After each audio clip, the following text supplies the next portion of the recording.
Saps quan absolutament tothom t'està dient que t'has de llegir un llibre i quan te'l llegeixes t'encanta? Doncs això m'ha passat a mi amb la catastròfica Visita al Zoo del Joel Dicker, una novetat de fa uns mesets que tothom s'ha llegit a l'estiu i que era una vergonya que jo seguís sense haver obert cap pàgina. Què dir? Que m'ha agradat moltíssim pel fet que, més que la història, que al final és una sèrie de catàstrofes que van passant capítol per capítol fins que arriba la gran escena, direm, de què passa al zoo.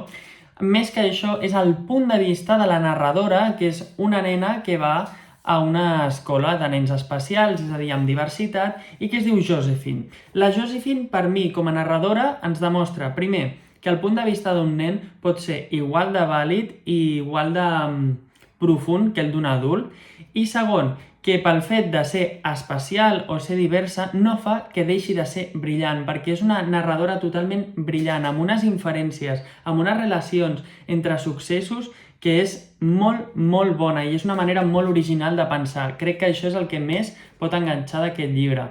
Però és que, a més, també he vist que la gent deia que és un d'aquests llibres que et pot treure d'un bloqueig lector. I és totalment real, perquè és tan àgil de llegir, tan ràpid, amb capítols curtets que les 200 pàgines se't fan amb un no-res, i considero que és una molt bona obra. O sigui, jo no m'ho esperava, anava sense cap mena d'expectativa, no he llegit res de l'autor, m'han dit que tot és molt diferent perquè acostuma a fer intriga, però amb això ha sigut un encert total i absolut.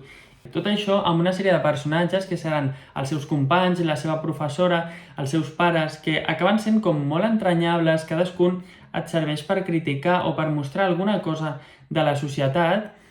Només puc fer que recomanar-vos aquest llibre, que m'ha agradat moltíssim i que espero que em digueu què us ha semblat a vosaltres si ja l'heu llegit, què en penseu de la Josephine, si us sembla tan brillant com a mi o si penseu que simplement és una nena. I només em queda donar les gràcies a Penguin, que me'l va enviar, i un altre encert colossal. O sigui, brutal al Joel Dicker.